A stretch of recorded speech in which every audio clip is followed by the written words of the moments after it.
नमस्कार, स्वागत है आपका। मैं हूं आपके साथ रंजना सिंह राठौड़। देश में कोरोना से हाहाकार मचा हुआ है। कहीं पर ऑक्सीजन है तो कहीं पर वैक्सीन की कमी है, लेकिन कोरोना से संक्रमित मरीजों की समस्या कम होने का नाम नहीं ले रहा।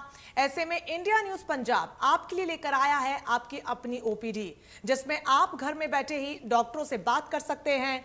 कोरोना काल में घर पर बैठकर खुद को और अपने आप को कैसे सुरक्षित रख सकते हैं, इसके बारे में आप सलाह ले सकते हैं। क्योंकि अस्पताल में डॉक्टर्स की अवेलेबिलिटी उस स्तर पर न हो पाने की वजह से भी लोगों को कई समस्याओं का सामना करना पड़ रहा है। तो यही न्यूज अपने तमाम दर्शकों के लिए इंडिया न्यूज की कोविड ओपीडी लेकर आया है।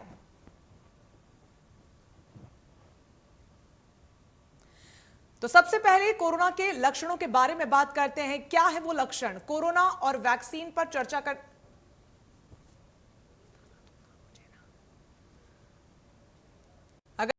आप में हैं तो आपको सावधान होने की जरूरत है। अगर आपको छाती में दर्द होता है, सांस आपकी फूलती है, कोविड का निमोनिया आपको है, ऐसे में आपको सतर्क होने की जरूरत है। ये तमाम लक्षण हैं तो आपको डॉक्टर करने की जरूरत है।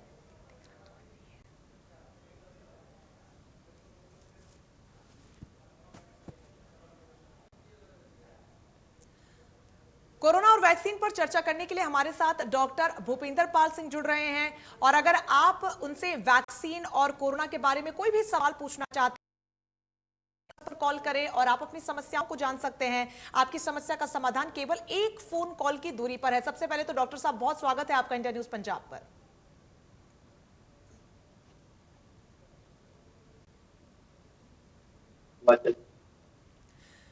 डॉक्टर साहब, सवाल तो मैं आपसे यही जानना चाहूंगी, क्योंकि जिस तरीके से लगातार समस्याएं लोगों को हो रही हैं, हालांकि छोटे मोटे लक्षण जरूर होते हैं लेकिन वो उन्हें इग्नोर कर देते हैं, और मौसम भी कुछ ऐसा बना हुआ है कि सर्दी जुकाम लोगों को होता ही रहता है। तो ऐसे में कौन सी वो स्टेज है जहां पर ये हमें समझने की जरूरत है कि अब हमें डॉक्टर्स को कंसल्ट करना चाहिए? रंजना रंजना जी, सबसे पहले तो मैं सभी दर्शकों को यही बताना चाहता हूँ जी कि कोई भी लक्षण, चाहे फीवर, कफ या कुछ भी हो, तो उसको हमें इग्नोर नहीं करना चाहिए। जी क्योंकि जो कोविड का जो प्रकोप चल रहा है, उसमें जो लक्षण है, वो कोई भी मतलब अनेक प्रकार के लक्षण जो आ रहे हैं लोगों को, और किसी भी प्रकार से वो किसी भी लक्षण, चाहे फीवर, कफ या कोई भी हेडेक, बॉडी एक या कुछ भी है ना, वो डॉक्टर की सलाह जरूर लें। उसको इग्नोर मत करें, और अपना जो प्रॉपर जो टेस्ट है, इन्वेस्टिगेशंस है, आरटी-पीसीआर या रैपिड एंटीजन टेस्ट, वो जरूर करवाएं।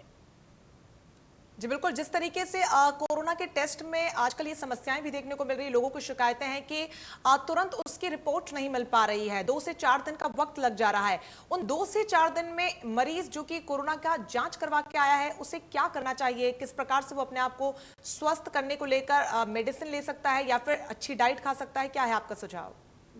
नहीं मैम, हमें जो डॉक्टर्स हैं, अगर पेशेंट जो है वो डॉक्टर के पास गया है, उसने प्रॉपर उससे सजेशन ली है, तो डॉक्टर्स को भी थोड़ा बहुत जो गेस वो हो जाता है, उसकी ब्लड इन्वेस्टिगेशन वगैरह से थोड़ा आइडिया हो रहा है कि ये पेशेंट जो कोविड की तरफ जा रहा है।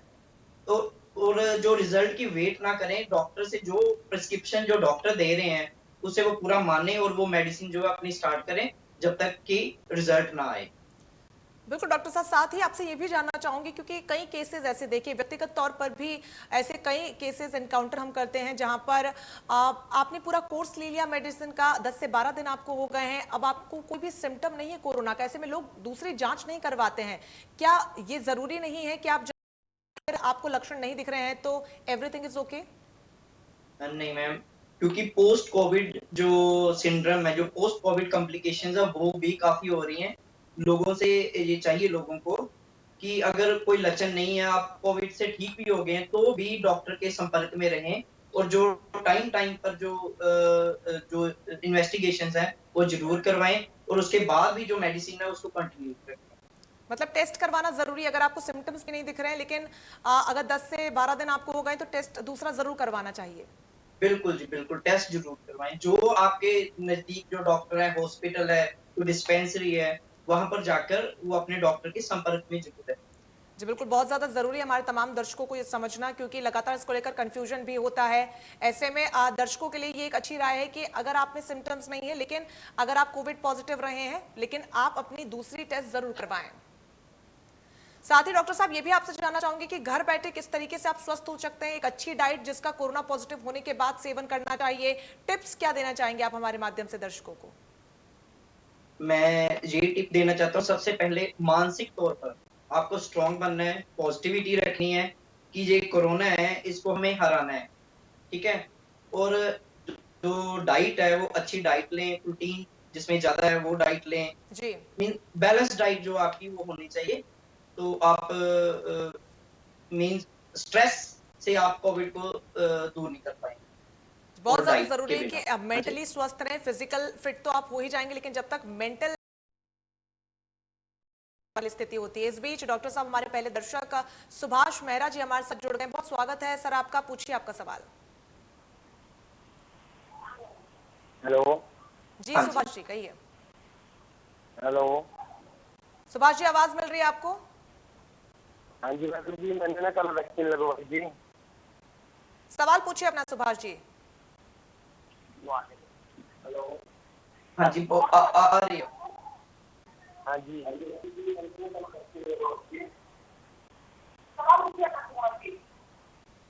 मैडम जी मैंने लगवाई थी। सुभाष जी आपसे रिक्वेस्ट है कि अपने टीवी का वॉल्यूम आप कम कर दें, जिससे कि आपको हमारी आवाज पहुंचे और आपकी आवाज भी साफ यहां तक सुनाई दे सके। मैडम जी मैंने कल वैक्सीन लगवाई थी। हेलो। टेक्निकल इशू के कारण हमारा आपसे संपर्क नहीं हो पा रहा है। आपसे दरख्वास्त है कि एक बार फिर से आप ट्राई करें। इस बीच नंबर्स लगातार हम फ्लैश करें जिनको डायल कर आप हमसे जुड़ सकते हैं। आप सभी दरख्वास्त है दर्शकों से कि आप अपने टीवी के वॉल्यूम को जरूर कम करें, जिससे कि आपकी आवाज साफ तौर पर पहुंच सके। जी डॉक्टर साहब, जिस तरीके से आप टिप्स दे रहे थे, एक बहुत बड़ी समस्या ऑक्सीजन को लेकर भी हो रही है। हालांकि लोग अब ऑक्सीमीटर्स को भी परचेज कर रहे हैं और उसमें भी अब कई तरीके की शिकायतें देखने को मिल रही है। ऐसे में क्या करें और क्या ना करें? सबसे पहले तो पैनिक होने की ज़रूरत नहीं है। ऑक्सीजन की जो गवर्नमेंट ने अब काफ़ी अपने हद तक अपने अंडर ऑक्सीजन की सप्लाई कर ली है। जी। हर जगह ऑक्सीजन जो है वो अब प्रॉपर मिल रही है। अगर फिर भी कहीं शिकायत है तो गवर्नमेंट ने हेल्पलाइन नंबर्स वगैरह दिए हुए हैं, वहाँ पर वो संपर्क करें। और अगर घर में आप चाहते हैं कि ऑक्सीजन घर में चाहिए, तो मेरी यही सलाह है कि आप ऑक्सीजन अगर ऑक्सीजन लेवल आपका कम आ रहा है, तो आप घर पे मत ट्रीटमेंट करिए। आप नियरेस्ट जो गवर्नमेंट फैसिलिटी है या प्राइवेट फैसिलिटी कहीं भी जाकर आप वहाँ संपर्क करें, क्योंकि ये अगर ऑक्सीजन की नौबत आ रही है, इट मीन्स कि आप ठीक नहीं है। जी। आपकी सिवियरिटी है जो डिज़ीज़ की वो बढ़ रही है। जी। तो आप जो ऐसे वाले जो पेशेंट है वो लेवल 2 या लेवल 3 के पेशेंट होते हैं, वो घर में नहीं हो सकते। जी। वो होम आइसोलेशन में नहीं बैठ सकते। वो जल्दी से जल्दी बाहर आकर अपने बहुत ज्यादा डॉक्टर्स जरूरी है के कि पास वक्त जाएँ। रहते हाँ जी। अस्पताल का रुख किया जाए। डॉक्टर साहब हमारी यस। दर्शक हुँ। गुलशन हमारे साथ जुड़ चुके हैं, बहुत स्वागत है सर आपका, पूछिए अपना सवाल। हाँ जी, मैं अप्रैल में वैक्सीन का टीका लगवाया था, इंजेक्शन। जी। तो मेरे को जो थोड़ी तकलीफ रहने लगी। ठीक है। हाँ जी। तो क्या करूँ फिर? सांस की तकलीफ भी है मेरे को, एस्थमा है मेरे को। ओके। नहीं, एक सबसे डोज पहले तो लगवा दी, एक डोज लगवा दी, दूसरी डोज लगवाने से भी डर रहा हूँ मैं। आपको अस्थमा की पहले से प्रॉब्लम चल रही? हाँ जी, पहले से प्रॉब्लम है, ये तो कम से कम 20 साल से प्रॉब्लम है। 20 साल से है। तो आप अपनी जो अस्थमा की जो मेडिसिन है वो सब ले रहे हैं प्रॉपरली? प्रॉपर ले रहा हूँ, डेरिफाइल ले रहा हूँ और पंप भी ले रहा हूँ मैं। और अभी अभी क्या आपकी जो डिज़ीज़ है वो थोड़ी प्रोग्रेस हुई है? सांस बढ़ने लगी है ज़्यादा?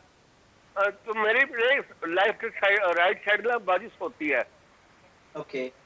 जब से मैंने इंजेक्शन डोज लगवाई ना एक, अब दूसरी डोज लगवाने से डर रहा हूँ मैं। नहीं, नहीं, तो आप ना बताइए क्या करूँ बिल्कुल मैं? ये थोड़ा साइकोलॉजिकल इफ़ेक्ट भी है। आप सेकंड डोज़ लीजिए, उसमें कोई दिक्कत नहीं है, लेकिन आप उससे पहले एक बार अपने जो बेसिक इन्वेस्टिगेशन है, वो ज़रूर करवा लीजिए। और इसमें ऐसा कुछ नहीं है कि अस्थमा पेशेंट जो है वो डोज़ नहीं ले सकता या उसको कोई साइड इफ़ेक्ट है, ऐसा कोई ट्रेस नहीं हुए ऐसे कोई भी साइड इफ़ेक्ट ना। आप ज़रूर अपने डॉक्टर से वहाँ पर जाकर उनसे थोड़ी-सी इन्वेस्टिगेशन जो प्रॉपर है वो करवाकर सेकंड डोज़ लीजिए आप, कोई प्रॉब्लम नहीं। डरने की कोई बात नहीं।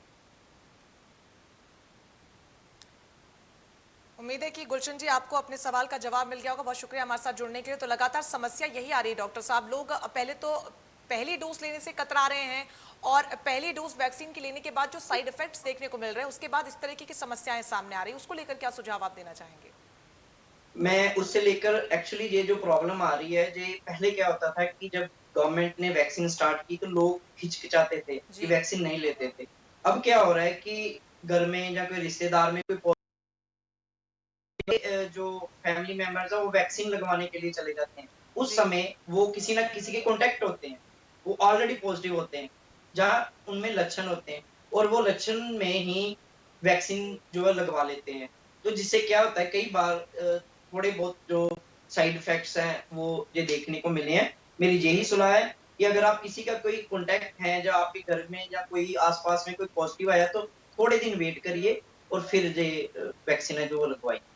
बिल्कुल, बहुत ज़्यादा ज़रूरी है कि वैक्सीन से घबराने की आवश्यकता नहीं है। हालाँकि माइल्ड हुँ, पोस्ट इफेक्ट ज़रूर यहाँ पर लोगों को हो रहे हैं, लेकिन वो भी कोई बहुत ज़्यादा चिंता का विषय नहीं है और डॉक्टर साहब ने इसे अभी-अभी क्लेरिफाई भी किया। साथ ही डॉक्टर साहब एक बहुत बड़ी समस्या इसको लेकर भी है कि लोग अस्पतालों का रुख नहीं करना चाहते हैं, परेशान बहुत ज़्यादा हो रहे हैं। ये बात तो सही ये जी बात तो बिल्कुल, ऐसे बिल्कुल में आपने जो हाँ, मरीज डॉक्टर साहब घर पर हैं, होम आइसोलेशन में जो मरीज ठीक हो रहे हैं, उनको क्या करना चाहिए? खासतौर पर फिजिकल एक्सरसाइजेज हो, ऑक्सीजन के लिए हो या फिर कोविड के लिए जो पूरा एक लंबा दौर वो बिताते हैं होम आइसोलेशन के दौरान, उसको लेकर क्या टिप्स आप देना चाहेंगे? देखो सबसे पहले तो ब्रीदिंग एक्सरसाइजेज वगैरह जो हैं जी। और उसमें जो हमें आइसोलेशंस में जो सबसे कारगर जो एक एक्सरसाइज वो क्लोनिंग पोजीशन की जो एक्सरसाइज है वो हो रही है। स्पायरोमीटर्स हैं, 100-200 रुपए में मिल जाता है, वो घर में लोग उसकी एक्सरसाइज करें या योगा वगैरह करें, कोई प्रॉब्लम नहीं, सारा कुछ ठीक हो जाता है, लेकिन अपने आप को फिजिकली फिट रखना है।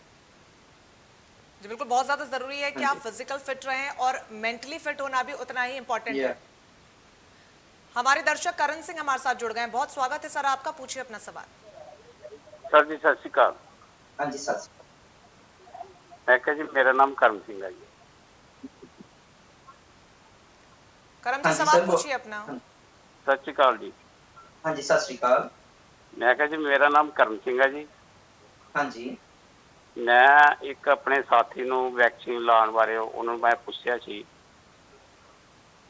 ਤੇ ਉਹਨਾਂ ਨੇ ਮੈਨੂੰ ਕਿਹਾ ਵੀ ਵੈਕਸੀਨ ਨਾ ਲਗਾਇਓ, ਦੇਖ ਲਓ ਮੇਰਾ ਵੈਕਸੀਨ ਲਗਾ ਕੇ ਕੀ ਹਾਲ ਹੋਇਆ। ਤੇ ਉਹ ਤੁਸੀਂ ਦੱਸੋ ਵੀ ਉਹਨਾਂ ਨੇ ਪਹਿਲੀ ਡੋਜ਼ ਲਈ ਆ ਜੀ ओके। ये ਤੇ पॉज़ नहीं उन्होंने की कोई क्या उनको कोई समस्या कौन-सी आई है? ਉਹਨਾਂ ਨੂੰ ਭਾਜੀ ਤੁਹਾਨੂੰ ਕੀ ਦੱਸੀਏ, ਉਹ ਚੰਗੇ ਭਲੇ ਹੱਟੇ ਕੱਟੇ ਸੀ ਔਰ ਦਰਬਾਰ ਸਾਹਿਬ ਦੇ ਮੁਲਾਜ਼ਮ ਵੀ ਸੀ। नहीं ਉਹਨਾਂ समस्या ਨੂੰ क्या आई है? हाँ जी। ਇਹ ਤਾਂ ਉਹਨਾਂ ਦੀ ਇੰਨੀ ਕੁ ਡਾਊਨ ਹੋ ਗਈ, ਤੁਹਾਨੂੰ ਕੀ ਦੱਸਾਂ मैं। नहीं करण जी बेसिकली सवाल क्या है कि आप जो कहना चाह रहे हैं कि उन्होंने वैक्सीन ली, उससे पहले वो पूरी तरीके से स्वस्थ थी, उसके बाद क्या कुछ परेशानी हुई वो आप डॉक्टर साहब से।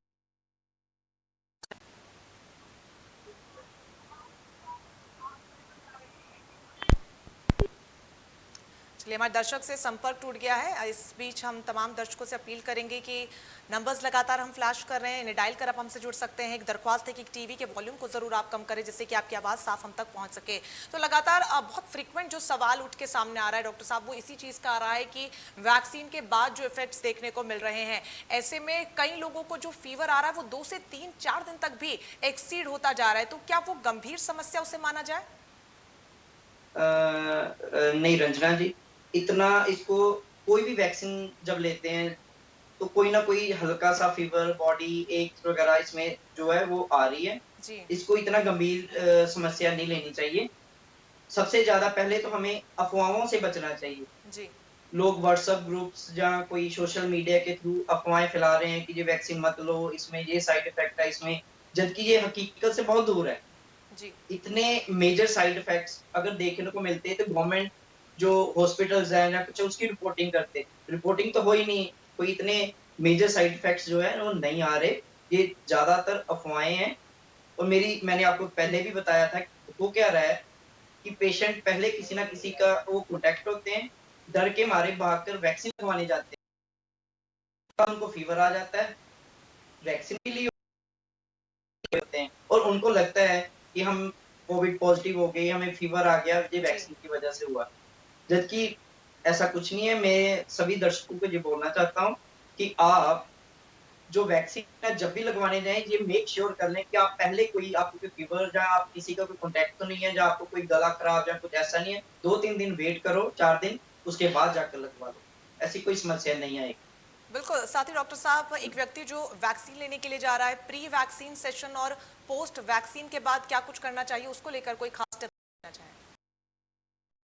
प्री वैक्सीन का तो यही है कि आप पहले अपने जो एक बार दिमाग में सोच लें कि आपको कोई डिज़ीज़ या कुछ अगर है, किसी को कोई एलर्जी वगैरह है या कोई मेंटली डिसऑर्डर्स वगैरह है, कोई क्रोनिक डिज़ीज़ है, तो आप अपने डॉक्टर से एक बार ज़रूर पूछ लें कि मैंने वैक्सीन लेनी है। अगर डॉक्टर आपको येस करता है तो वैक्सीन लीजिए। दूसरा आप ये सोच लीजिए कि आपको कोई जनरलाइज़ कोई फ़ीवर वगैरह या कुछ तो नहीं है। अगर है तो कुछ दिन इसको आप अवॉइड करें। और अगर आपको वैक्सीन लेने के बाद अगर कोई फ़ीवर वगैरह आ रहा है, 1 दिन 2 दिन है, माइल्ड है, तो पैरासिटामोल वगैरह उससे ठीक हो जाता है। अगर उसके बाद भी अगर कुछ ऐसा है तो अपने जो डॉक्टर है नज़दीक जो हॉस्पिटल वहाँ पर रिपोर्टिंग ज़रूर करें कि अगर मेरे को ये कोई उसके साइड इफ़ेक्ट्स वगैरह हुए हैं। और ज़्यादातर जो देखने को आया है कि फ़ीवर या हल्का-सा माइल्जिया हो रहा है, इससे ज़्यादा और कोई भी मेजर साइड इफ़ेक्ट्स है, वो नहीं हो रहे। जी बिल्कुल, ऐसे में एक व्यक्ति जो ऑलरेडी कोरोना पॉजिटिव है और नेगेटिव भी हो चुका है डॉक्टर साहब, ऐसे में क्या उसका इमीडिएट वैक्सीन लेना बहुत ज़्यादा ज़रूरी नहीं है? क्या वो वेट करके वैक्सीन ले सकते हैं? ये भी तमाम सवाल दर्शकों की तरफ से लगातार उठते हैं। हाँ, बिल्कुल जी। अगर कोई व्यक्ति पॉज़िटिव हुआ है और उसने अभी तक कोई डोज़ नहीं ली, वो एट लीस्ट 2 महीने तक जो है वो वेट करे। 2 महीने से पहले वो वैक्सीन ना ले। और अगर किसी ने फर्स्ट डोज़ ली हुई है और उसके बाद पॉज़िटिव हुआ है, तो भी वो नेक्स्ट डोज़ 2 महीने की वेट करके बाद में लेगा। जी, जो डॉक्टर्स है और जो हमारा जो क्राइटेरिया है, इसी बात के लिए रिकमेंडेशन करता है। जी बिल्कुल, जिस तरीके से एंटीबॉडीज़ ऑलरेडी डेवलप हो जाती हैं बॉडी में, ऐसे में थोड़ा-सा वेट आप कर सकते हैं। तमाम दर्शकों का एक बहुत ही कॉमन ही क्वेश्चन था, बार आई होप कि उन तक ये मैसेज ज़रूर पहुंचा होगा। इस बीच लगातार जो शिकायतें हैं वो इस चीज़ को लेकर भी आ रही हैं कि कई लोगों पर कुछ दवाएं इफेक्ट जल्दी कर जाती हैं, कई लोगों पर नहीं करती हैं। हालांकि वो आपकी बॉडी टाइप पर ज़रूर डिपेंड करता है डॉक्टर साहब, लेकिन खासतौर पर अगर कोरोना के लक्षण है, कोरोना का आपको बुखार है या फिर कोरोना का सर्दी जुकाम आपको है, तो एक जो नॉर्मल मेडिसिन होती है एक नॉर्मल पर्सन के लिए, एक नॉर्मल व्यक्ति के लिए, क्या वो कोरोना पॉजिटिव व्यक्ति ले सकता है या फिर उसके लिए एक अलग स्पेसिफिकेशन उसको लेकर होंगे? नहीं, मेडिसिन तो नॉर्मली कॉमन ही है, वो जो फीवर वगैरह की है। लेकिन अगर कोविड को भी हम 3 हिस्सों में बाँटते हैं, माइल्ड, मॉडरेट एंड सीवियर। जी। अगर माइल्ड है, माइल्ड के लिए सेम मेडिसिन है जो नॉर्मल फीवर वगैरह के लिए है। अगर उसके सिम्पटम्स वगैरह जो सीवियर कर रहे हैं, माइल्ड से मॉडरेट की तरफ आ रहे हैं, फिर उसकी स्पेसिफिक मेडिकेशंस हैं, एंटीवायरल है, वो उसको देना होता है। उसकी पल्स ऑक्सीमीटर से उसकी सैचुरेशन वगैरह जाँचनी होती है। अगर वो थोड़ा बढ़े, जहाँ कुछ मेडिकल जो ब्लड इन्वेस्टिगेशन है, सीआरपी, एसआर वगैरह जो है, अगर वो बढ़ रही हैं, डी डाइमर्स वगैरह बढ़ रहे हैं, तो फिर उसको हॉस्पिटलाइज़ जो है वो होना पड़ेगा। लेकिन अगर सब कुछ माइल्ड चल रहा है, तो उसमें मेडिकेशन में कोई डिफरेंट नहीं है, वो सिंपल जो एक होम आइसोलेशन की जो मेडिसिन है, वही चलती है। बिल्कुल, टेस्टिंग को लेकर भी लगातार लोग घबराए हुए से नजर आते हैं डॉक्टर साहब, जहां पर हल्के-फुल्के लक्षण होने के बावजूद अस्पतालों का रुख नहीं करते, टेस्ट नहीं करवाते क्योंकि हॉस्पिटल उनको विजिट नहीं करना है। ऐसे में उनके लिए कई केसेस हमने ऐसे भी देखे हैं कि विदाउट टेस्टिंग के ही लोग ठीक भी हो गए हैं लक्षण होने के बावजूद। हाँ, बिल्कुल सही बोला, क्योंकि 90% जो लोग हैं, वो माइल्ड केसेज़ ही रह जाते हैं और वो अपने आप हल्की-सी मेडिसिन लेकर वो ठीक हो जाते हैं। लेकिन जो 10% है, क्योंकि हमारी इतनी जनसंख्या इतनी है, अगर 10% भी लगाएँ पॉज़िटिव में से, तो ये बहुत ज़्यादा है। और 10% जो है उनको हॉस्पिटलाइज़ेशन की ज़रूरत पड़ती है, जहाँ मॉडरेट होते हैं, जहाँ सीवियरिटी की तरफ जाते हैं, जो इम्यूनो कॉम्प्रोमाइज़ लोग होते हैं। तो इसलिए जो चाहिए कि जो 10% लोग हैं, हमें जो कंसंट्रेट करना है उन 10% लोगों के ऊपर करना है। बाकी तो अपने आप ही ठीक हो जाते हैं, कोई इसमें कोई प्रॉब्लम नहीं है। लेकिन ये है कि वो जो 10% है, वो भी 90% में से ही आते हैं, ठीक है? जी। तो सबको अपने डॉक्टर से जाने से डर लगता है। आजकल टेलीकॉलिंग गवर्नमेंट ने टेलीकॉलिंग शुरू की हुई है। हेल्पलाइन नंबर्स रखे हुए हैं। आप उसी के ज़रिए कुछ ना कुछ अपने डॉक्टर से, टीम से संपर्क ज़रूर बनाएँ। बिल्कुल डॉक्टर साहब, बहुत ज़्यादा ज़रूरी है यहाँ पर अब सावधानी बरती जाए और किसी भी प्रकार से लापरवाही कम से कम ना हो, क्योंकि वो यहाँ से बहुत ज़्यादा परेशानी लोगों के लिए कर सकती है। ऐसे में बहुत मेजर जो समस्या है या फिर इम्पोर्टेंट मैं कहूँ, पोस्ट कोविड इफेक्ट्स जो देखने को मिल रही हैं।